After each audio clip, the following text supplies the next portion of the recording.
look back at the offensive performance, what did you see out of your guys? Progress. Thought we played a very complete game for the most part. We really felt like we're trying to get a little bit of an edge back that we had lost a little bit. I think the bye week was good for that. I thought most of our guys really bought into playing hard, playing unselfish, playing with and without the ball, making plays. I thought we got better up front. Thought the running backs ran hard. Thought Nick played well for the most part. Thought our receivers, when they needed to make plays, made them, and when not, they blocked and played really hard without the ball. You know, probably the only really disappointing part was the last drive. Mainly because we executed pretty well for the most part in the game. We did our job. And that last drive, there was a couple times that we could have done some things differently and hopefully not punted the ball back to them.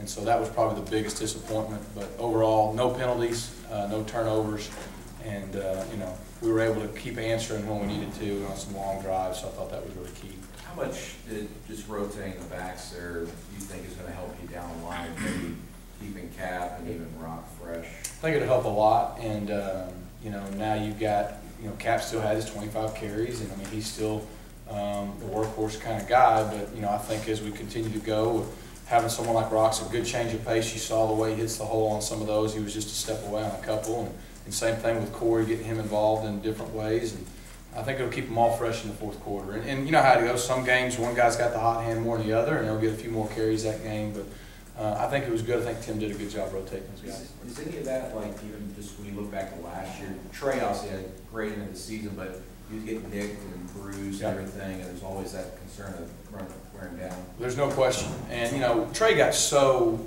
almost ridiculously hot towards the end of the year last year. We rode him more than you probably normally would. But the positive, the first 6 games of the year, we really, Tim, Trey, and Cap pretty much split time for the most part, and Corey ran the ball a lot. So he was a little fresher at the end. But, yeah, I mean, some of those games toward the end, Trey carried the ball a bunch of times, and hopefully we can keep Cap fresh and still get those other guys involved because, both Corey and Rock have a lot of explosiveness to them if they get a crease. Cap seemed to show a little bit more, just visually, to the layman eye, he seemed to show a little bit more burst, especially on those early runs. Okay. Was there something you guys saw in practice over the past 2 weeks that gave any indication as to this being a possibility that he could show that kind of burst out? We thought, I think we said it in fall camp, he was quicker this year than last year and faster. I think he did a good job of being more conscious of when it's there to bounce it on the perimeter. And he ran hard and ran fast. I mean, he's as steady a player as we have on our football team. I mean, you can trust that Cap's going to show up every week. He's going to give you everything he's got. He's going to play hard. He's turned into a great short yardage and goal line running back. But now if he can do what he did last night, whether it's get the ball on the perimeter some or even bounce the play on the perimeter, that that really opens up our whole offense, but also makes him a better all-around back. And I thought we worked on that for 2 weeks, him and Tim, and I thought he did a really good job of carrying that over the game when things got wadded up. Ricardo said that being able to get yards in the perimeter is a big emphasis for you guys over the bye week. Is that just an evaluation thing? Yeah, just in general. We've got to get more yards on the perimeter, and we did a good job of that last year. At times we have this year, but not to the level we need to. And so that was a big point of emphasis. And that's not just the play call. That's a lot of things. That's blocking well on the perimeter. That's the read being right. That's a lot of different things that go into that. And so I thought, obviously, Ricardo's touchdown, he's going to get a lot of credit. Man, you can see how fast he is. But it could not have been blocked better by Sammy Coates, Brandon Falls, and Cameron Artis-Payne. All 3 of those guys deserve all the credit because he was never touched. And so it's more than just one guy. But getting the ball on the perimeter helps balance things up and take some pressure off our guys up front. The red zone being an issue at Mississippi State. Played well there yesterday. How important was that to kind of do that and get that game behind you? It's huge. You win games obviously by being good on first down, staying on the field on third down, and scoring touchdowns in the red zone. And we had been pretty good at that until Mississippi State, and we were really poor. And so it was good for us to kind of get off the right foot. I think we had 4 times down there we scored 4 touchdowns. To win these games down the stretch, we're going to have to come away with 6, a lot more than we did 3. And so I was glad we focused on that for those 2 weeks, and our guys did a good job of executing and getting the ball in the end zone. How much of that is trusting in Nick and doing more things with him in the red zone, run the ball and just riding him? Probably a little bit. I mean, obviously he adds another dimension anytime you can gain a blocker with the quarterback run options, and then obviously we've got some good targets at wide receiver, and we're going to have to throw the ball at times too in the red zone. So we trust him. Each week's different because every opponent's a little different in the red zone. So, you know, there may be some weeks you got to throw it more and some run it more and some maybe either or. And but obviously you saw the attention Corey drew on Nick's touchdown run. He walked in from 5 yards because 4 guys went with Corey. And so, you know, we'll obviously try to continue to be creative each week to free him up. But he's a weapon down there. Was it- The first half, it really looked like there was a clear concerted effort, you know, to develop that pace, almost to push it, even if you weren't on second down and short or whatever like that, like it's been in the past. Yeah. Can you kind of just speak to that, you know, that effort, us was really getting into it? Yeah, we wanted to play really fast and really physical, and we wanted to push the issue early. We felt like we could wear on them. You know, we also felt like by doing that, you know, our third down situations would be more manageable, and they were. And, you know, we were good enough efficiently when we threw the ball to hit the passes that we needed to do to keep the drives going and get the tempo going. And I thought our guys, as good as we have all year, if not the best, across the board, were getting lined up. We were waiting on officials to spot the ball and get out of the way because our guys were urgent. They had a different level of urgency, and that's one thing we really worked on over the last few weeks because we probably got a little complacent there. But our urgency was better. I know we didn't run a lot of plays, but I don't think it had anything to do with our pace. The offensive line, how did they grade out? I saw that Melvin Wright played a lot on the last side. Yeah, the offensive line graded out very well. There was a lot of improvement there. We were better maintaining and sustaining blocks. We were better on our double teams. We were better with our communication. We weren't perfect.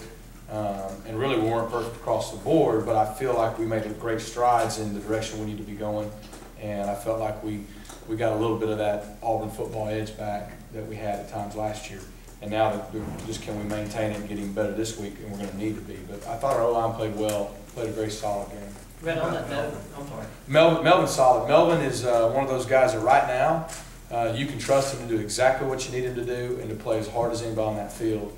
And, you know, he may not get a ton of balls at times, but when he does, he's made the most of them this year. And I've got full trust in him when we do throw it to him. But right now, he's a guy that we can trust to play a couple positions, and so I think you'll continue to see more Melvin. Yeah, what I was going to ask was, and you mentioned it a minute ago in that last answer, was like how Saturday kind of felt like you got the Auburn edge back. Is that the closest you felt like you guys have been able to run, like compared to how you did last year? I think so. I mean, we played pretty well against LSU, but I think, you know, against LSU we made plays almost more than anything. We made a lot of big plays. But, yeah, I think overall our tempo was good. We executed at a higher level. And I think just in general, our guys just had a little bit of that edge that, you know, quite honestly, we didn't have in Starkville. And it was good to get that back. Can you define that edge? Is there a... You know, I think the best way is, you know, you're physical. Guys know exactly what to do, and they do it. And you got 11 guys that, you know what, nobody really cares who gets the credit this game. If one receiver catches 8 balls, great. If we only throw it 14 times and we run for 400 yards, great. If we got to throw it to win, great. Everybody's going to do their job, and they're not going to worry about where the ball goes and who it goes to. It's going to come to those guys when it needs to. You know, we can be efficient in the passing game. We can be downhill and aggressive in the run game. We can get the ball on the perimeter. We worked hard on it for 2 weeks. Our guys bought in and practiced really hard at a different level, and the urgency was there. So it's more of a big general term, probably more than anything, but I did the best I could to define it for you. When it comes to Ole Miss, is the first thing that pops out is just their speed, their crazy speed to get to the ball? Yeah, they're very fast. And, you know, Dave Womack is, believe it or not, when I was a player at Arkansas, he was the defensive coordinator. So I know him very well. I was actually a scout team quarterback. And, you know, the thing his defenses always do is play extremely, extremely hard. I mean, they play hard. Their speed up front is incredible. They got a lot of veteran guys back now. They had a veteran group with a bunch of freshmen last year. Now they got a veteran group with second-year guys that have a lot of talent. And, you know, his teams always played really hard, and they didn't make mistakes and beat themselves. And then what they're doing this year is incredible. They're generating turnovers at an unbelievable rate. They're scoring touchdowns themselves. I think they've given up 7 offensive touchdowns in 7 or 8 games. That's pretty much unheard of, and they've scored 4. And so now what they've done for their team, not only have they scored 4 touchdowns, but their turnovers generate for their offense. And I think their whole team is fed off how their defense has played. And that's a great tribute to Dave and Coach Womack and what he does. And so I've got a lot of respect for him and the way they're playing. They're playing as good as any unit in the country. So we're going to have to play very, very well. Did Dave take it easy on you? Do what? Did Dave take it easy on you, the scout team guy? He was great, you know. I probably didn't give him as good a look as they needed at times, so he probably wish he had a more talented guy in there. But, you know, like I said, just from him to his family and his son Kane, I've known a long time. Got a lot of respect for him, and I know a lot of other people on our staff do. And, you know, I'm really excited to see him doing really well. I just hope this week's not one of the better weeks. Right. I know Nick wasn't perfect at Mississippi State, nobody in the offense was, but how much trust have y'all built up in him in hostile environments, big games, big moments, that he's not going to get mad at these things? Got a lot of trust in him. He's our senior quarterback. He's his second year. He's a big-time playmaker for us. He does a good job of making plays and protecting the ball. And, you know, we're like anybody else. You're going to go as your quarterback goes to a large degree, especially on the road in hostile environments when you're going to need big throws made, big third down conversions in the red zone, drives when you need to kind of stop momentum swings. So we got a lot of confidence in him. And, you know, I think he's played well. I think he took a step in the right direction last night, and he's going to need to just keep getting a little better each week. But I have no doubt in my mind he'll rise to the occasion and play the best he can. All right, thank you.